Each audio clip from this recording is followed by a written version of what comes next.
గురుగారు, ప్రబోధ సుధాకరం అనే గ్రంథాన్ని ఎవరు రచించారు? ఈ గ్రంథం యొక్క ప్రత్యేకత ఏమిటి? ప్రబోధ సుధాకరాన్ని ఆదిశంకర భగవత్పాదుల వారు రచించారు.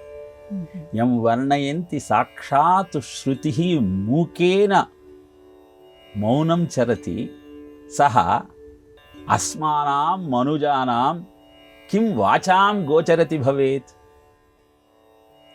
ఎవరి గురించైతే వర్ణిస్తూ ఉంటే వేదాలు కూడా మౌనంగా ఉంటాయో అలాంటి పరబ్రహ్మం గురించి మానవులమైన మనం ఏమని మాట్లాడగలము అని దేహనింద ప్రకరణంలో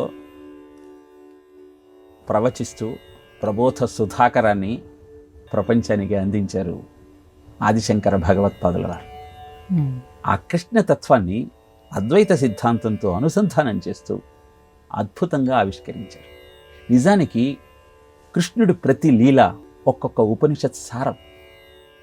దేహనిందా ప్రకరణము, విషయనిందా ప్రకరణము, మనోనిందా ప్రకరణము, విషయ నిగ్రహ ప్రకరణము, మనోనిగ్రహ ప్రకరణము, ఆత్మసిద్ధి ప్రకరణము, మాయాసిద్ధి ప్రకరణము, ఇలా ప్రకరణాల రూపంలో అనుగ్రహ ప్రకరణము దాకా 19 ప్రకరణాలలో అద్భుతమైన కృష్ణతత్వాన్ని, జీవుడి లక్ష్యాన్ని, అద్వైత సిద్ధాంతాన్ని అర్థం చేసుకోవటం కోసం అవసరమైన విజ్ఞానాన్ని సులభంగా